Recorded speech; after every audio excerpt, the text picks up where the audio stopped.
अगली कैटेगरी के बारे में बात करते हैं और वो है sports performance of the year की। इस कैटेगरी के नॉमिनीज हैं भारत के सबसे सफल पैरालंपिक टीम जिसने पेरिस में इस बार कई कीर्तिमान स्थापित किए। नीरज चोपड़ा जिन्होंने पेरिस में अपना ओलंपिक मेडल जीता, मनु भाकर जो शूटिंग में ओलंपिक मेडल जीतने वाली पहली भारतीय महिला बनी, भारत की मेंस T20 वर्ल्ड कप जीतने वाली टीम, और PR श्रीजेश जिनके गोल में कारनामे ने भारतीय मेंस हॉकी टीम को ओलंपिक ब्रोंज मेडल दिलाया था और वो कामयाब रही थी। इस पुरस्कार को देने के लिए मंच पर आमंत्रित करना चाहेंगे हमारे जूरी के मेंबर एडमिरल करमबीर सिंह जी को। सब प्लीज़ स्टेज पे आइए, और हमारे editor in chief Sanjay Pugalia ji को। सब प्लीज़ मंच पे आइए।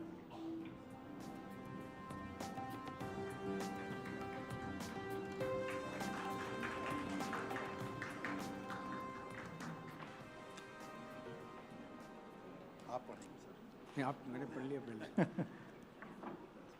Sports Performance of the Year, India's 2024 Paralympics team. This is my जोरदार तालियां। India's most successful Paralympic campaign to date unfolded at the 2024 Paris Games, where Indian para-athletes achieved an extraordinary feat, securing a record-breaking 29 medals. Ladies and gentlemen, join us in celebrating them as we call upon them to come on the stage.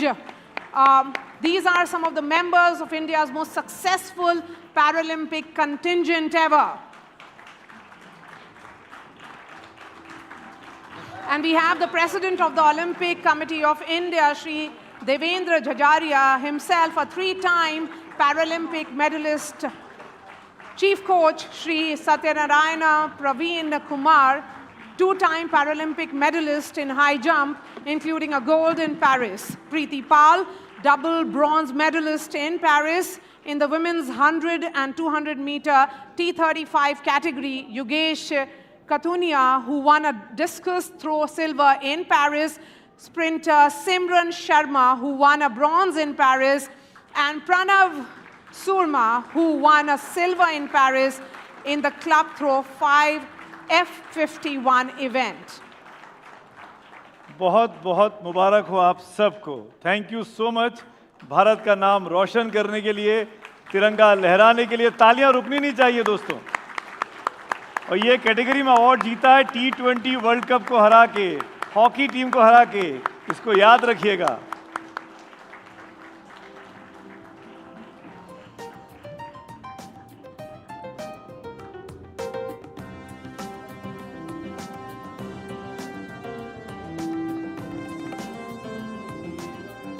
तमाम ये असली hero जिसको बोला जाता है ना, जो असली इंस्पिरेशन है, असली प्रेरणा है, ये वो खिलाड़ी हैं, ये वो चेहरे हैं।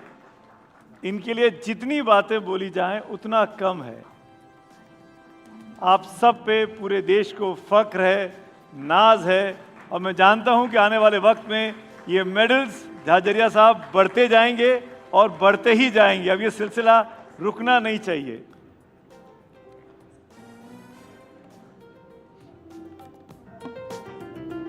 प्रणब सूरमा जी, बहुत बहुत बहुत बधाई हो आप सबको।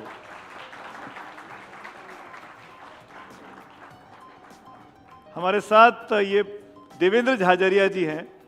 एक पहले photo. Yes, 3 time Paralympic medallist हैं और पैरालंपिक्स एसोसिएशन के अब तो चीफ भी हो चुके हैं, और अब तो चुनाव लड़ने का स्वाद भी चख चुके हैं। बहुत सारी क्वालिटीज हैं झाझरिया साहब के पास। मारिया माइक दे दीजिए। देवेंद्र भाई, पहला सवाल जो मैं आपसे पूछना चाह रहा हूं वो ये, भाला फेंकना नीरज के बाद इतना पॉपुलर हो गया अपने देश में, नीरज चोपड़ा के बाद, और आपने तो उसको भी अपनी रोशनी में पीछे छोड़ दिया। तो कितना स्ट्रगल होता है यहां तक पहुंचने के लिए? Thank you. आज जो ये NDTV ने एक शानदार कार्यक्रम के माध्यम से हमारे पैरा चैंपियन फेडरेशन को जो मान सम्मान दिया है, इसके लिए मैं बहुत बहुत धन्यवाद देता हूँ। मैं खिलाड़ी के तौर पे मुझे 5 प्रेसिडेंट अवार्ड मिले और पहला जो अवार्ड मिला था मुझे प्रेसिडेंट का, तब मुझे सबसे ज़्यादा खुशी हुई थी। और जो मैंने एथेंस पैरालंपिक में पहला मेडल जीता था तो मुझे वो मेडल सबसे ज़्यादा याद है। लेकिन एडमिनिस्ट्रेटर के तौर पर मुझे पहली बार अवार्ड एनडीटीवी ने दिया है। तो ये अवार्ड शायद मेरी लाइफ में मुझे याद रहेगा। एक खिलाड़ी के तौर पे एक भूमिका निभाई, देश के लिए 3 पैरालंपिक मेडल जीते। अब एक एडमिनिस्ट्रेटिव के तौर पे काम कर रहा हूँ और हमारी टीम ने जो पेरिस पैरालंपिक में जो परफॉर्मेंस दी, ये हमारे खिलाड़ियों की एक बहुत बड़ी मेहनत थी, लेकिन इसके पीछे बहुत से लोगों का हाथ था। आज भी मुझे याद है जब खिलाड़ी खेलगांव से बाहर निकल करके वो एक पॉइंट बना हुआ था, वहाँ आपके एनडीटीवी की टीम रहती थी और उस टीम को मैं बार बार इंटरव्यू भी देता था। तो कहीं न कहीं देश तक इस पैरालंपिक मोमेंट को पेरिस से पहुंचाने का काम एनडीटीवी ने किया, ये बहुत ही बड़ी बात है। जी योगेश, मेरा सवाल आपसे है,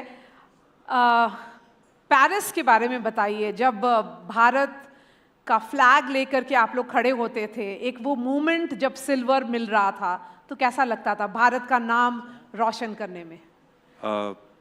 बहुत ज़्यादा खुशी हुई थी कि सेकंड टाइम मिला था, क्योंकि टोक्यो में भी सिल्वर था और पेरिस में भी सिल्वर आया।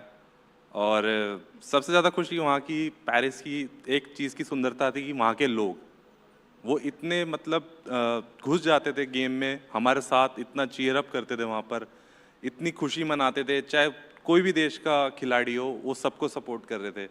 और जब मैंने मेडल जीता और अपना तिरंगा लहराया तो उसकी तो बात ही हमेशा से अलग रहती है, वो कभी एक्सप्रेस नहीं की जाती। प्रीति, कितनी महिलाएं थी उस कंटिंजेंट में, और आप जब वहां पर थी तो भारत को कैसे देखा जाता था? आप लोगों को किस तरह से देखा जाता था? फर्स्टली थैंक यू, आपने मुझे यहाँ पे इनवाइट किया और पूरी पैरालंपिक टीम को, और मुझे बहुत अच्छा लग रहा है यहाँ पर आकर। और जब हम वहाँ पे थे तो पूरी वहाँ पे 16 लड़कियाँ थी जो मेरी उसमें थी इवेंट में, और उसमें मेरा ब्रॉन्ज मेडल फर्स्ट टाइम आया और मैं पैरालंपिक्स में फ़र्स्ट टाइम गई थी वहाँ पे। और सबसे अच्छा वहाँ पे ये लग रहा था कि जब मेरा मेडल आया तो वहाँ पे लोग मुझे मेरे नाम से नहीं जान रहे थे, वहाँ पे लोग इंडिया के नाम से हमें जानते थे। क्या बात! ये सबसे अच्छी चीज़ लगी। मैं जैसे देख रही, मैंने झंडा ले रखा है अपनी पीछे, और मैं वहाँ पे देख रही सब लोग इंडिया इंडिया इंडिया इंडिया चिल्ला रहे, वो सबसे बिग मोमेंट था मेरे लिए। India India India. Yes. Satyanarayan ji, अगला सवाल मेरा आपसे है, और एक कोच होने के नाते पैरालंपिक्स का कितनी डिफ़िकल्टीज आपको आती हैं? कैसे मोटिवेट करते हैं लोगों को कि उस लेवल पे जाके खेलना है और तिरंगा लहरा के आना है? मैं सबको धन्यवाद कहना चाहता है। से अभी इंडिया 20 साल के पहले क्या था वो अभी इंडिया नहीं है। से मैं 84 से इंडिया रिप्रेजेंट कर रहा है as a athlete, as a coach, as a manager. अभी इंडिया का नाम बहुत अच्छा रिकग्निशन है। इवन पहले हम सोच के जाता था हम पार्टिसिपेट करना है, नाउ अभी हमारा खिलाड़ी लोग का सोच आप लोग सब मिल के वो लोग का सोच चेंज कर दिया, मेडल आप लोग भी जीत सकता है। अभी इंडिया में बहुत सपोर्ट है। ओनली एनडीटीवी इस टाइम पेरिस में आके हमारा खिलाड़ी लोग को पूरा सपोर्ट किया। एनडीटीवी का पूरा टीम उधर था। और क्या होना चाहिए जिससे जो एथलीट्स हैं उनको सपोर्ट मिले? यस, ये एक्चुअली सपोर्ट, कभी आप लोग हीरो को रिस्पेक्ट करता है तभी हीरो प्रोड्यूस होता है। आप लोग हीरो को प्रोड्यूस कर रहा है। मैं लास्ट 15 ईयर से मैं ऑब्जर्वेशन में है। इवन एनडीटीवी इस टाइम खुद आके कभी नहीं आया था। सिर्फ मैं वो लाइफ में मेरा 7th ओलंपिक्स था, कभी हमारा इंडियन चैनल उधर नहीं होता था। हमारा लोग को इस टाइम विलेज में भी बहुत लोग देखा एज ए कोच। मैं कब पैरा ओलंपिक में आया था, देवेंद्र 2004 में गया, मेडल जीता था, 2008 में मेडल नहीं है। अभी through CSR, government of India, even village में हमारा बच्चा लोग, सभी लोग पैरा ओलंपिक बोले तो क्या बोल के सबको समझ में आ गया। And again I thanks all the Indian citizen who all are paid for tax payer, specially आपका टैक्स पेयर का वजह से ही हमारा इंडिया में इतना अच्छा सपोर्ट मिल रहा है। Now my athlete no need to go for any other country. India में आजकल सब कुछ है, एवरीथिंग इज अवेलेबल। मैं ईस्ट जर्मनी में ट्रेनिंग किया व्हेन ऑन द 1986, बट अभी ऐसा नहीं है। आप लोग भी, आपका साथ कोई भी है, खिलाड़ी लोग को आपका आजू बाजू में स्कूल में आप सपोर्ट करो। इंडिया अभी एबल बॉडी में क्या परफॉर्मेंस किया है, as a able body athlete still हम लोग अच्छा कर सकता है। हमारा पॉपुलेशन का हिसाब से, हमारा क्लाइमेट का हिसाब से, आप लोग का सपोर्ट के हिसाब से हम लोग मेडल क्या जीत रहा है वो बहुत कमी है। आप लोग हमारा को सपोर्ट करो, हम लोग जीतेगा। Thank you. मेरे साथ प्रणब सूरमा भी है। मैं चाहूँगा माइक प्रणब के पास आए। प्रणब, आपसे बड़ा सिंपल सा सवाल, क्या मोटिवेट कर रहा था आपको जब आप पेरिस में थे? क्या मोटिवेट कर रहा था कि क्या करके जाना है, क्या सोच के गए थे? So this was my debut in the Paralympics, and as any athlete who participates in such big events, I was too nervous. But I had this goal that I had to do my best here, because this chance that I am getting today will again be given after 4 years. So I have to make the best out of it. You know, I had an accident in 2011 which gave me spinal cord injury, and I wanted to quit even before things had actually begun for me.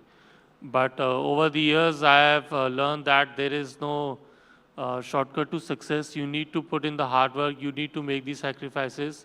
And more importantly, it is very important to accept your limitations and recognize your strengths, so that you can use your strengths to overcome those limitations. And I believe some souls have to cover a difficult part to achieve their goals. And but if your plan doesn't work, then change the plan, not the goal. And I consider myself very fortunate and blessed to join the league of those legends who have to purposely choose a different path to achieve their goals. And I'm really happy that I made it today here and won the medal for my country. Looking for much more bigger laurels. Thank you so Pranav, much. thank you so much.